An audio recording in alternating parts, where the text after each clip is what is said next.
시간을 선용해라, 이런 뜻이 있는데요. 어떻게 연초에 세웠던 매일 성경 읽기 잘 하고 계시나요? 그 기회를 놓치지 마시기 바랍니다. 매일 기도하기, 이런 좋은 습관들이 사실 우리가 하나님과 동행하며 살아가는 증표 아니겠습니까? 그래서 세월을 잘 선용하시고 지혜롭게 살아가시길 바랍니다. 예수님의 이름으로 하나님 말씀 함께 공부하도록 하겠습니다. 오늘은 창세기 28번째 할례 언약, 창세기 17장입니다. 창세기 17장, 오늘 이 내용을 함께 공부하도록 하겠습니다. 우리 성도님들도 무엇인가 또 누군가를 기다려 본 적이 분명히 있을 겁니다. 봄이 오기를 기다리기도 하고요. 또 어린아이들은 소풍날짜를 손꼽아, 생일을 손꼽아, 또 자녀가 건강하게 출산하기를, 또 때로는 건강이 회복되기를, 때로는 사랑하는 사람의 편지와 소식이 오기를, 때로는 내가 주문한 신상이 빨리 좀 오기를 기다리지 않습니까? 근데 이 기다림이라는 것은 설레임도 있지만 거기에 또 지루함이 있어요. 기다려야 되는 지루함이 있습니다. 기다린다는 건 사실 쉬운 일이 아니거든요. 근데 그 기다리는 시간이 절대로 무익한 것만은 아니라는 것입니다. 그 기다림에 은혜가 있어요. 기다리는 것이 때로는 지루하고 나를 힘들게 하는 건 사실이지만 기다림의 은혜가 있다는 것입니다. 지금 아브라함은 하나님께서 약속하신 그 약속을 기다리고 또 기다려요. 기다리는 것이 우리에게 유익이 없다면 하나님은 창세기 12장에 그를 갈대 우리에서 부르는 순간 자녀를 주셨을 것입니다. 아니면 그가 가나안 땅에 도착하는 순간 하나님은 자녀를 주셨을 거예요. 하나님의 약속이 그렇게 이루어질 수 있다면, 그래서 우리의 믿음이 세워질 수 있다면 하나님은 충분히 그렇게 하셨을 거예요. 근데 왜 하나님께서는 이렇게 아브라함을 기다리게 하시냐 이 말이에요. 왜냐하면 그 기다림 속에 하나님의 은혜가 분명히 있다는 것이죠. 근데 아브라함은 기다리지 못하고 어떻게 합니까? 창세기 16장에 그 하나님의 약속을 기다리지 못하고 하갈을 통해서 이스마엘을 낳습니다. 큰 실수를 한 거죠. 예. 우리가 창세기에 나타나는 하나님은, 제가 전에도 말씀드렸지만 창세기에 나타나는 하나님은 약속의 하나님이에요. 언약의 하나님을 끊임없이 우리에게 이야기를 하고 있거든요. 그러니까 하나님이 우리에게 요구하는 그 믿음이 뭐냐면 이 약속을 믿으라는 것입니다. 여러분, 성경에 보면 하나님이 우리에게 하신 약속이 굉장히 많아요. 여러분, 그 약속들만 붙들고 살아간다고 하더라도 우리의 믿음은 견고해질 거예요. 하나님이 우리에게 원하는 그 믿음, 가장 근본적인 믿음이 뭐냐면 하나님의 약속을 믿으라는 거죠. 근데 16장에 그 약속을 기다리다 믿지 못하고 결국은 하갈을 통하여 이스마엘을 낳지 않습니까? 그리고 오늘 17장 아브라함이 99세 때에 13년이 흘렀어요. 13년 동안 하나님은 나타나지 않으셨고 하나님의 말씀은 없었다는 거예요. 그 13년 동안 도대체 무슨 일이 있었을까? 아브라함에게는 신앙의 공백기요, 신앙의 슬럼프였을 수도 있고요. 또 어떻게 보면 그 시간 동안 자신의 불신앙을 자성하는, 반성하는 시간이었을 수도 있다는 것입니다. 13년이라는 세월은 결코 짧은 세월이 아니에요. 굉장히 긴 시간 동안, 여러분 만약에 우리의 삶에 13년 동안 하나님의 말씀을 듣지 못하고 예배하지 못하고 하나님을 만나지 못한다고 생각해 보십시오. 믿음을 지킬 수 있겠습니까? 쉽지 않습니다. 3년만 교회에 출석 안 해도요, 3년만 예배에 빠져도요, 자기도 모른 채, 자기도 느끼지 못한 채 어느 날 보면 자기가 세상에 속해 살아있는 거예요. 그런 성도들 많아요. 뭐 바쁘게 막 정신없이 이렇게 살다가 안식일 한 번쯤이야, 두 번쯤이야, 1년, 2년, 세월이 흘러서 돌이켜보니 하나님과 굉장히 멀어져 있는 자신의 모습을 발견하는 경우가 많다는 것입니다. 그게 13년 동안 하나님이 전혀 나타나지 않았던 그 신앙의 공백기 슬럼프. 근데 오늘 갑자기 하나님이 나타난 거예요. 나타나자마자 하나님께서 뭐라고 말씀하시냐면 나는 전능한 하나님이라는. 도대체 이 언약과 이 전능한 하나님은 도대체 어떤 관계가 있냐 이 말이 지금. 그 약속을 믿지 못하고 불순종한 이후에 13년 만에 하나님께서 나타나셔서 나는 전능한 하나님이다. 이 전능한 하나님이다 라고 이야기한 것은 우리에게 큰 교훈을 주시는 것이죠. 창세기 17장은 고향을 떠나온 지 24년 그리고 불순종한 지 13년 만에 하나님 나타나신 거예요. 자, 우리가 계속 지금 살펴보는 게면 이 약속은 크게 두 가지죠. 첫째 뭡니까? 후손에 대한 약속.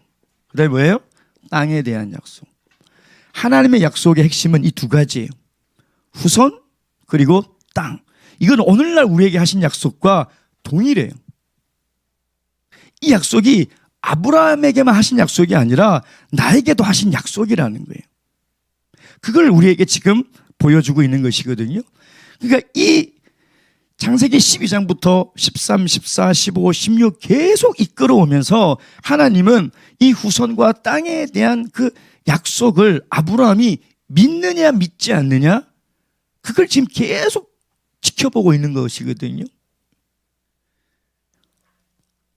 그래서 이 후손과 땅에 대한 이 약속을 하셨죠. 12장에도 하셨고 또 언제? 15장의 횃불 언약으로 아주 선명하게 보여주지 않았냐 이 말이에요. 근데 16장에 그 약속을 못 믿고 불순종하죠. 그 하나님이 나타나서 뭐 하시려는 거예요?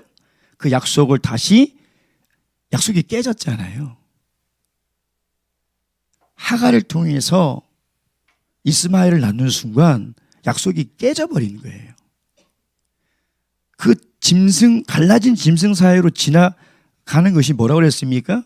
그 언약을 지키지 않을 때 당신도 쪼개져야 된다. 그렇죠? 약속은 이제 파기돼 버린 거죠. 그리고 13년이 흘렀는 거예요. 그러니까 아브라함이 여러분 생각해 보세요. 하나님과 언약을 맺었는데 내가 약속을 깨버렸다. 얼마나 13년 동안 두려웠을까요? 얼마나 13년 동안 무서웠을까요? 여러분 그걸 한번 생각해 보세요. 그 13년 동안 아브라함에게는 정말 힘든 시간이었고 어쩌면 다시는 하나님을 구하지 못하는 그런 미안한 마음도 있었을 것이고요. 하나님을 다시 볼 두려워서 용기가 안 났을 수도 있어요. 근데 하나님이 찾아오신 아브라함이 하나님을 찾은 게 아니에요. 하나님이 찾아오셨다는 거예요. 왜? 이 깨어진 언약을 다시 갱신하려고요. 이 깨어진 언약, 아브라함의 불순종으로 파괴된 이 언약을 다시 갱신하고 12장에 15장에 했던 이 후손과 땅에 대한 언약을 하나님이 재차 확인하는 거예요. 너는 이것을 믿지 않았지만 나는 이것을 이뤄 가겠다는 거예요. 그래서 전능하신 하나님이라는 뜻이 이 언약을 이뤄 가시는 안에서 우리가 어떻게 해석해야 되는가, 어떻게 봐야 되는가를 우리가 오늘 볼 건데, 오늘 창세기 17장은 이 한 가지 질문에 대한 답을 찾아가야 돼요. 뭐냐? 이제 좀 있으면 하나님이 뭘 주십니까? 드디어 이삭을 주시거든요. 근데 이삭을 주시기 전에 나타나서 뭐 하라고 해요? 할례를 하라고 하죠. 그럼 우리는 질문을 던져야 돼요. 아니 이삭을 그냥 주시면 되지. 그렇지 않습니까? 근데 왜 갑자기 할례를 행하라냐? 즉 무슨 얘기냐면 깨어진 언약을 갱신하는 방법이 두 가지예요. 첫째, 이름을 바꾸는 거예요. 두 번째, 할례예요. 이걸 하나님이 아브라함에게 요구하고 있다니까요. 그 깨어진 언약이 회복되기 위해서는 너 이름을 바꾸라. 그리고 할례를 행하라. 이것을 우리가 머릿속에 두고 이제 17장을 보도록 하겠습니다. 자, 하나님이 언약을 다시 재확인합니다. 1절 말씀 보겠습니다. 1절 시작.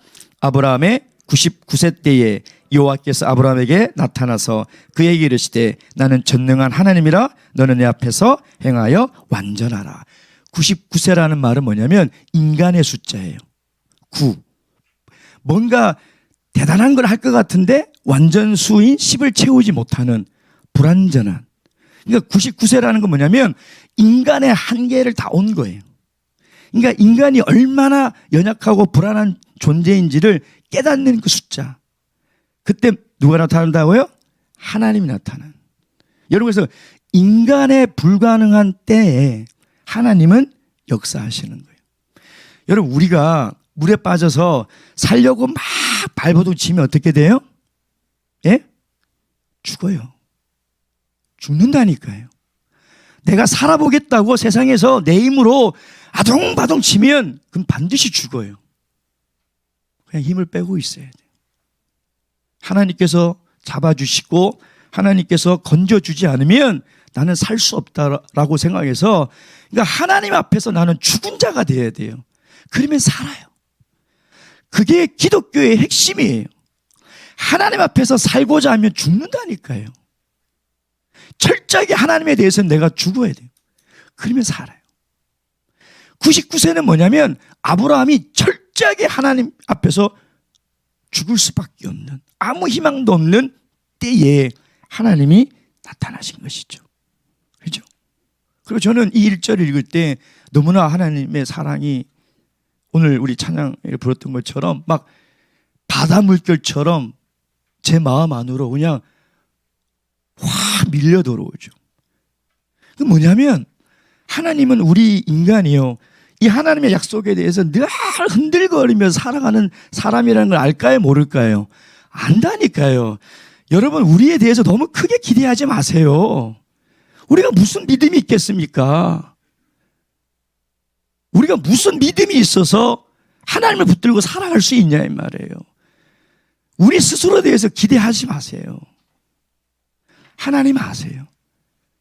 우리의 믿음은 갈대처럼 흔들거린다는 걸. 조금만 힘들어도 하나님을 의심하고, 조금만 잘 돼도 교만하고, 조금만 어려워도 하나님 원망하는 존재라는 것을 하나님 다 아세요. 근데 하나님 그냥 내버려 두지 않는다는. 찾아오세요.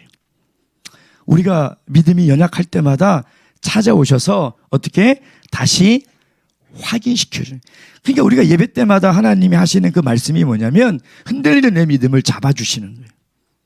연약한 내 믿음을 하나님 계속해서 잡아주는 거예요. 자, 오늘 1절 말씀 보세요. 아브라함이 99세 때에 누가? 여호와께서 아브라함에게 나타나서. 자, 그러면 뭐라요? 전능한 하나님이다. 이 전능한이라는 이 뜻이 엘샤다이라는 그 히브리어로 쓰고 있는데요. 이게 무슨 뜻이냐면 이 언약을 이룰 수 있는 하나님이라는 뜻이에요. 그러니까 전능한 하나님이라고 나타내는 걸 뭐냐면 너 이 언약 못 믿고 하갈을 통해서 이스마엘 낳았지. 너 99세 이제는 자녀를 낳을 능력이 없다라고 생각하지? 그거 아니라는 거예요. 전능한 하나님 엘샤다이. 여러분, 성경에서 하나님 스스로 자신의 이 별명을, 존재의 이름을 밝힌 최초의 이름이 뭐냐? 이 엘샤다이. 나는 전능한 하나님이라.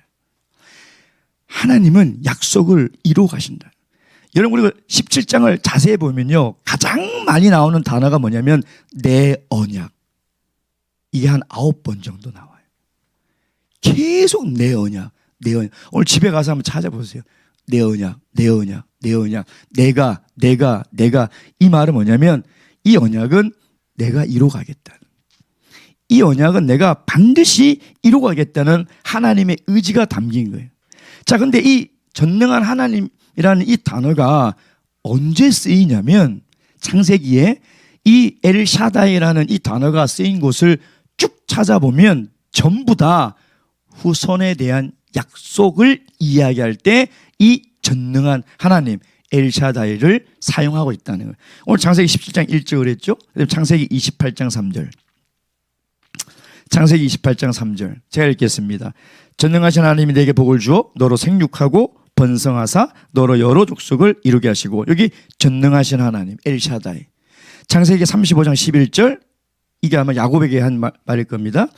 나는 전능한 하나님이라 생육하며 번성하라. 여기 전능한 하나님 나오죠. 또 언제 나오냐면 48장 3절 요셉에게 나옵니다. 4절에 보면 내가 이르시되 내가 너로 생육하게 하며 번성하게 하여 내게 많은 백성이 나게 하고, 이때도 이 하나님이라는 것이 엘샤다이라는 단어를 쓰고 있다는 거죠. 하나님이 나타나서 나는 엘샤다이다 라고 말한 이유가 뭐예요?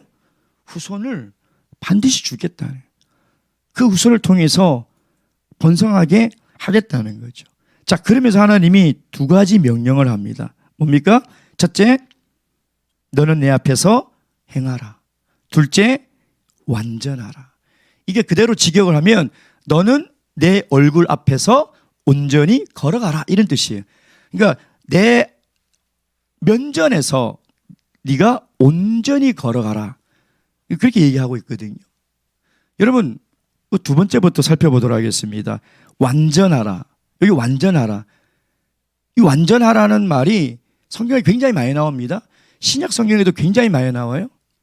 우리에게 완전하라, 거룩하라, 이런 말들이 굉장히 많이 나오거든요. 근데 여기에 있는 이 완전이라는 단어는 어디에 나오냐면 레위기 1장 3절 말씀.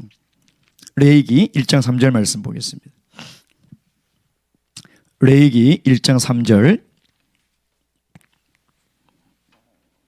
자, 다 함께 읽겠습니다. 3절 시작. 그 예물의 소의 번제이면 흠없는 수컷으로 회막문에서 여호와 앞에 연락하시도록 드릴지니라. 이 완전하라, 히브리어로 타밈이란 이 단어가 바로 흠 없는, 이런 뜻이에요. 흠 없는. 그러니까 완전하라는 말은 뭐냐면 흠 없이 완전하라, 이런 뜻이. 근데 우리 죄로 타락한 인간이 어떻게 완전할 수 있냐? 이 도덕적 완전함을 요구하는 게 아닙니다. 어떻게 완전할 수 있어요? 하나님 분명히 우리에게 완전하라고 했잖아요. 어떻게 할 수 있냐? 그 방법이 첫 번째, 하나님께서 우리에게 요구하는 거죠. 너는 내 앞에서 행하라. 이 말은 뭐냐면 우린 절대 완전할 수 없어요. 그러니까 하나님 요구하는 건 뭐냐면 하나님과 동행하라는 거예요. 자, 하나님의 눈앞에서 걸어가라는 거거든요. 이게 뭐냐면 신존의식, 하나님 앞에서 살아가는 거예요. 하나님 앞에서. 그걸 라틴어로 코람데오라고 하잖아요. 나는 하나님 앞에서 살아간다. 하나님의 명령에 우리가 온전한 삶을 살아가기 위해서는 내가 단 1초도 잊어버리지 않고 나는 지금 늘 하나님 앞에 있다는 그 믿음을 가지고 살아가야 돼요. 여러분, 누군가가 나를 보고 있다면 우리의 삶이 얼마나 달라질까요? 반드시 달라집니다. 말이 안 달라질 수가 없어요. 어떻게 하나님이 내 말을 듣고 있는데 내가 그런 불신앙적인 말을 할 수가 있냐, 이 말이에요. 하나님이 지금 나를 CCTV보다 더 정확하게 보고 있는데 내가 어떻게 그런 행동을 할 수 있냐, 이 말이에요. 그렇게 못해요. 근데 왜 우리의 삶이 변하지 않느냐? 그걸 잊어버리고 살아가는 거죠. 하나님의 눈에 안 보이니까 하나님 안 보신다고 착각하고 있어요. 여러분, 이것을 제일 잘 노래한 사람이 다윗이에요. 시편 139편 1절 4절 말씀 다 함께 읽겠습니다. 139편 1절 4절 1절에서 4절 139편 1절 4절 시작. 여호와여, 주께서 나를 감찰하시고 아셨나이다. 주께서 나의 앉고 일어섬을 아시며 멀리서도 나의 생각을 통촉하시오며 나의 길과 눕는 것을 감찰하시며 나의 모든 행위를 익히 하시오니 여호와여, 내 혀의 말을 알지 못하시는 것이 하나도 없으시니이다. 아멘. 우리가 이 언약을 이루기 위해서는 하나님께서 말씀하신 이 두 가지의 이 명령을 지켜야 되는데, 그러기 위해서는 하나님 앞에서 살아가야 돼요. 하나님 앞에서. 그것이 우리를 온전하게 살아갈 수 있다. 자, 그리고 이제 드디어 4절에 하나님께서 아브라함의 이름을 계명하죠. 원래는 아브라함이죠.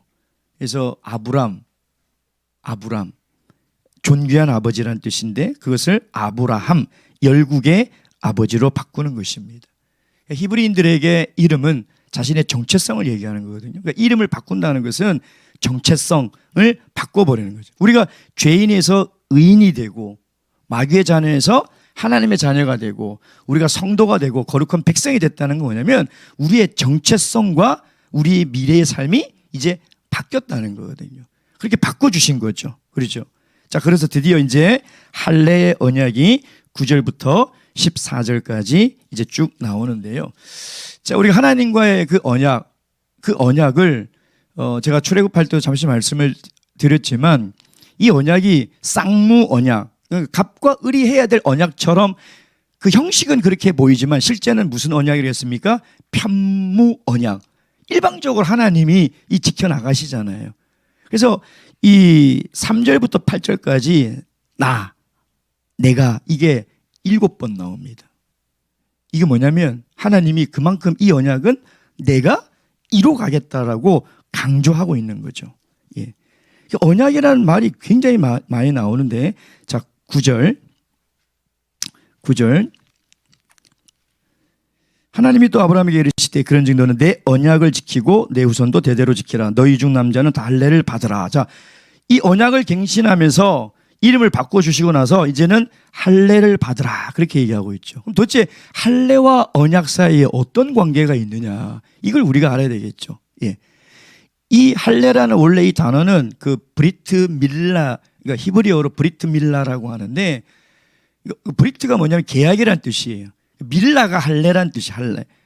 그러니까 정확하게 번역을 하면 할례가 아니라 언약의 할례라고 번역을 해야 돼요. 근데 그것을 그냥 할례라고 번역을 한 거죠. 자, 이 할례라는 풍습은 그 당시 이미 고대 근동 지역에 보편화되어 있었어요. 왜? 첫째는 의료적으로, 위생적으로. 둘째는 사회 간섭, 성인식 같은 거 할 때 이걸 했었고요. 세 번째는 종교의식. 악귀를 쫓아낸다는 그런 의식이 있어서 할례를 해서 그 피를 뿌리게 했습니다. 근데 하나님은 이 할례라는 풍습을 지금 뭐로 바꾸셨냐면 하나님과 아브라함의 언약의 갱신, 깨어져 버린 횃불 언약을 다시 갱신하는, 재차 확인하는 언약의 도구로 만드셨다는 거예요. 근데 그 조건이 있어요. 12절. 대대로 남자는 집에서 난 자나 혹 너희 자손이 아니요 이방 사람에서 돈으로 산 자를 물어나고 난 지 며칠 만에요? 8일 만에. 그러니까 왜 8일 만에 했을까? 레위기 2장에 보면 출산한 여인은 7일 동안 부정해요. 그래서 8일째 할례를 행했다. 이렇게 해석하는 신학자들도 있고, 두 번째는 뭐냐면 신생아가 8일이 되면 혈액이 응고가 가장 빨리 잘 되는 그 날이래요. 통증이 없는 날이랍니다. 그래서 그 날을 이야기했다. 뭐 이런 주장들이 있습니다. 둘 다 타당성이 있는 것 같아요. 근데 한번 생각해 보세요. 애를 낳는데 하루 이틀 3일 4일 8일 딱 되는 날 안식일이 왔어요. 그럼 할례를 행할까요 안 할까요? 예? 안식일에 일을 하면 안 되잖아요, 유대인들은요. 8일째 되는 날 이제 딱 보니까 안식일이 겹쳐버렸어요. 그럼 할례를 행할까요? 아니면 쉬었다가 그 다음날 행할까요? 요한복음 7장 22절 23절. 요한복음 7장 22절 23절.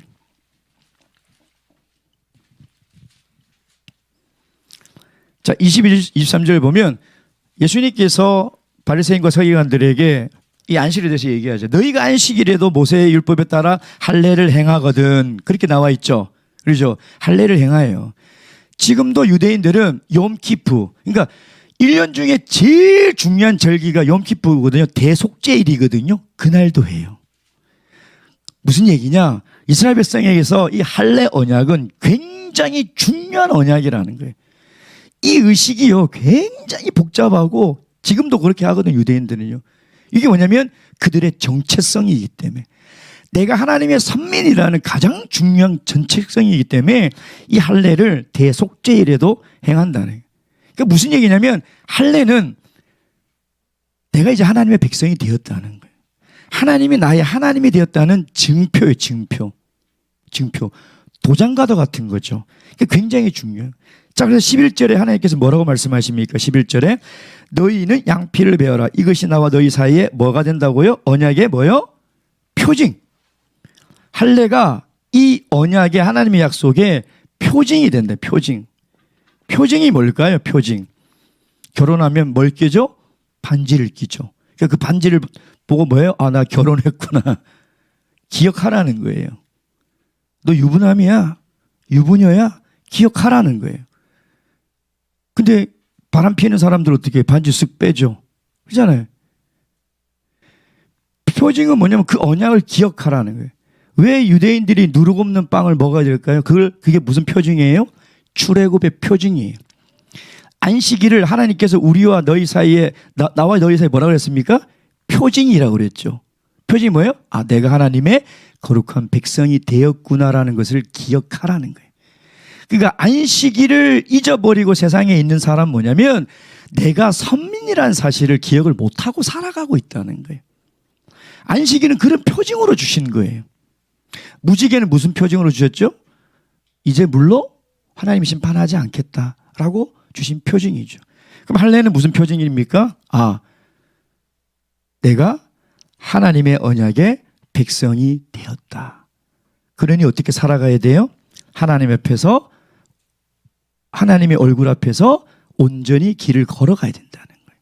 그 표징, 그러니까 할례를 보면서 아, 내가 할례를 받았으니 이 표징 자체가, 이 할례 자체가 하나님의 선민이 되었다는 것이 아니라 하나님이 얘기하고 싶은 건 뭐냐면 그 표징을 받았으니 내 앞에서 온전히 행하라.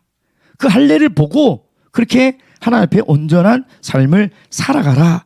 즉 그 얘기를 하고 있다는 것이죠. 자, 여러분, 우리가 지금 15장에는 횃불 언약이 나왔죠. 17장은 할례 언약이죠.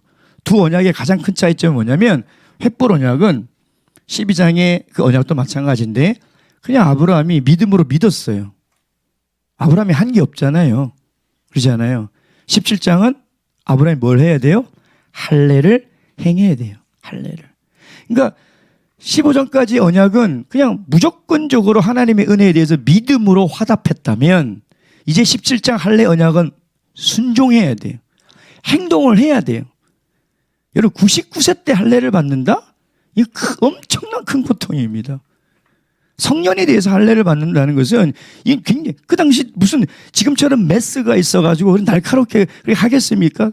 그 무딘 돌칼로 그 살을 잘라낸다고 생각해 보십시오. 무슨 봉합기술이 제대로 있었습니까? 이건 어마어마한 고통이에요.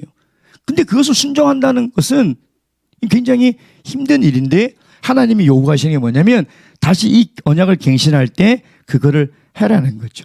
여러분 이건 우리의 구원의 삶과 마찬가지. 세례와 성령은 무조건적인 하나님의 은혜로 받는 거예요. 그렇잖아요. 근데 문제는 뭐냐면 성화는 우리가 이제 하나님 앞에서 살아가야 돼요. 고통스럽지만 살아가야 돼요. 그렇게. 그러니까 하나님이 우리에게 세례와 성령을 주신 것은 그냥 그 표징으로 살아가라는 것이 아니라 그걸 보고 어떻게 살아가라고요? 온전하게 살아가라는 거예요. 하나님 앞에서 그렇게 살아가라. 그것이 바울 사도가 로마서에서 이야기하는 성화의 과정이에요. 근데 유대인들은 이걸 못 깨닫고 그냥 육체의 할례만 가지고 선민임을 자부하며 정말 그 마음의 할례를 받지 못해가지고 하나님이 원하시는 것이 하나님 앞에서 말씀을 순종하며 살아가라는 건데 그걸 깨닫지 못하고 있잖아요. 이미 하나님은 창세기 17장에 그걸 다 얘기하셨어요. 자, 두 번째 언약의 보편성. 자, 12절 13절에 보면 네가 낳은 자손 말고도 돈 주고 산 자도 물어나고 다 받으라는 거죠. 이게 뭐냐면 하나님의 언약이 아브라함의 후손뿐만 아니라 아브라함의 영향력 있는 사람까지 유효하다 안 하다? 유효하다는 거예요. 그래서 사도행전 10장에 보면 고넬료 가정이 나오죠. 자, 고넬료 가정에 성령을 받아서 베드로가 갑니다. 근데 누가 따라갑니까? 그 44절부터 46절까지 읽어보면 그렇게 되어 있습니다. 베드로와 같이 온 할례 받은 자들이 이방인들에게도 성령 부어주심을 인하여 놀라고. 그러니까 하나님의 이 언약의 이 약속은 유대인들에게만 국한된 것이 아니라 이방인들에게도 열려 있다는. 그래서 이방인도 예수를 믿으면 뭐라고 그랬습니까? 너도 누구의 후손이라고 했어요? 아브라함의 후손이라는 거예요. 그것이 신약 시대의 영적인 아브라함의 후손을 지금 이야기를 하고 있거든요. 자, 근데 14절에 하나님께서 또 이 할례 언약에 대해서 언약의 보편성뿐만 아니라 하나님이 언약을 배반했을 때 얘기하고 있습니다. 14절 다 함께 읽겠습니다. 시작. 할례를 받지 아니한 남자 곧 그 양피를 베지 아니한 자는 백성 중에서 끊어지리니 그가 내 언약을 어떻게 배반하였습니다.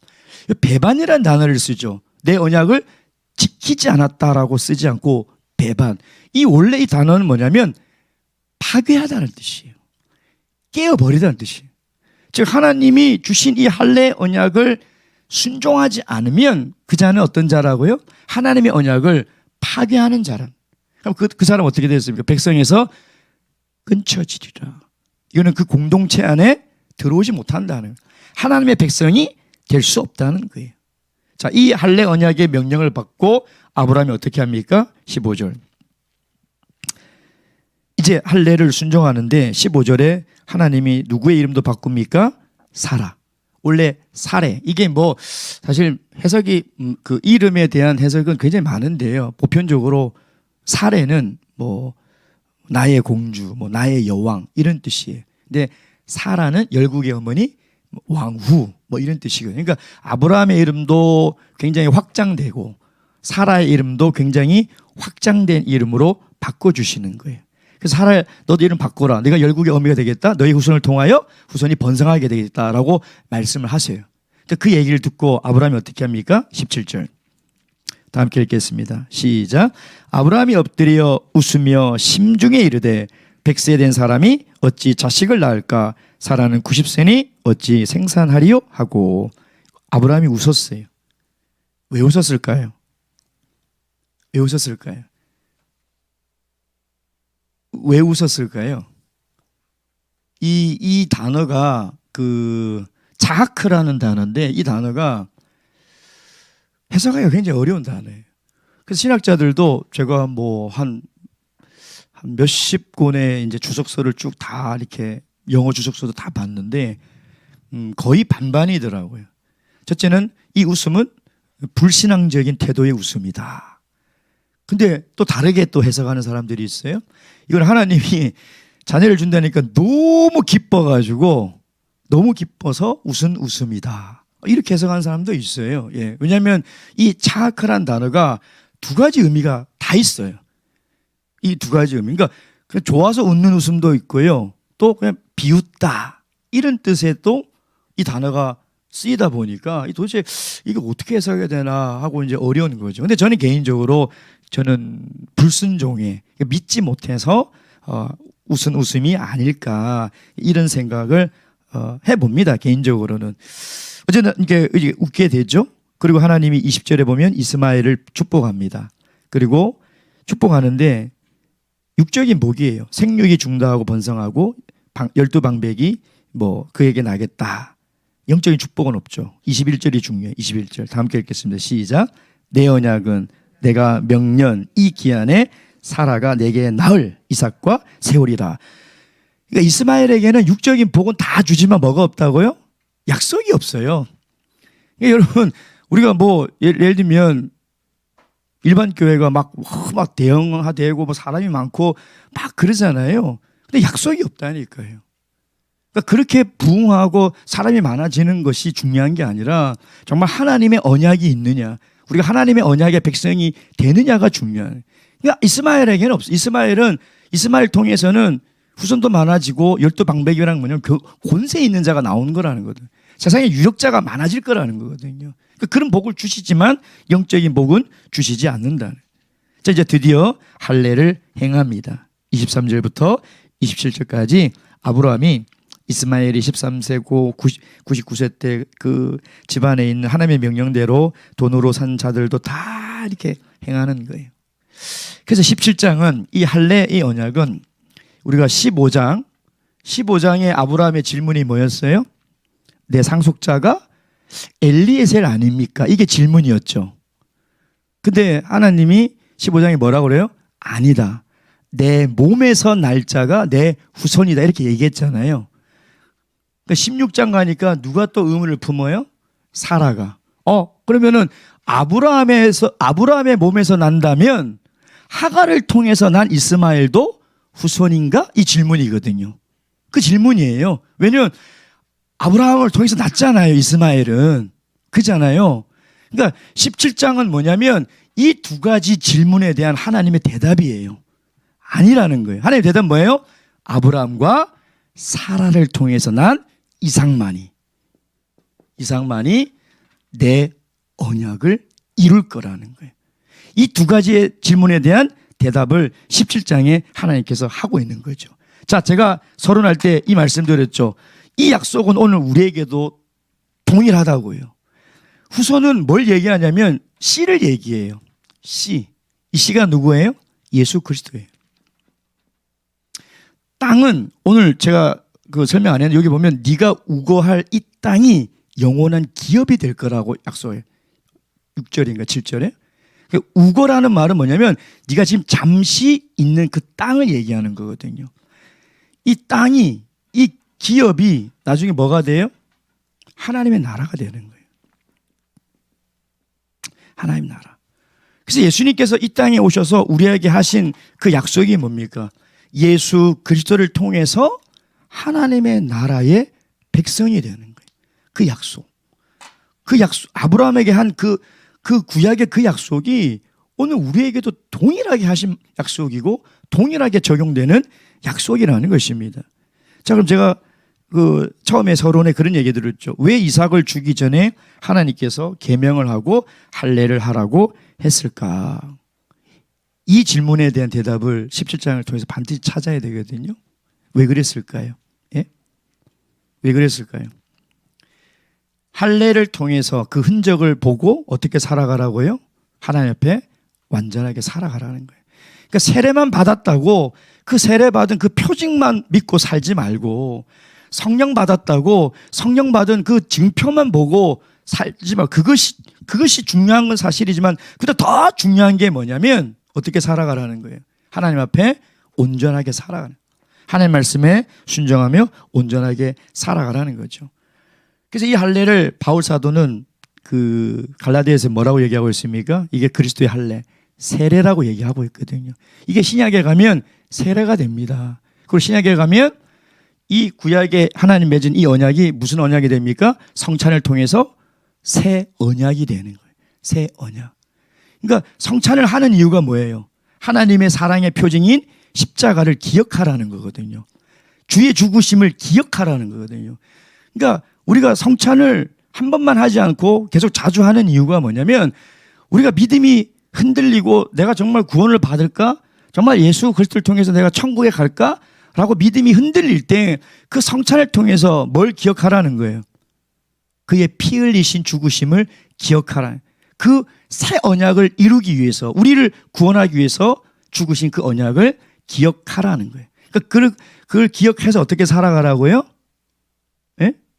예. 그리스도를 닮은 거룩한 백성답게 살아가라. 그 질문에 대한 답이 창세기 17장에 다 숨어 있다는 것입니다. 자, 오늘 교훈과 적용 함께 나누고 기도하도록 하겠습니다. 첫째, 하나님 앞에서 살아가는 성도 요셉처럼 정말 내가 하나님 앞에 득제하며 살아가겠나이까 라고 하면서 그 죄악을 벗어났던 것처럼 하나님이 우리의 삶을 감찰하시고 하나님이 우리를 보고 계신다는 것을 잊지 않고 또 하나님의 약속을 신뢰하며 하나님께서 우리에게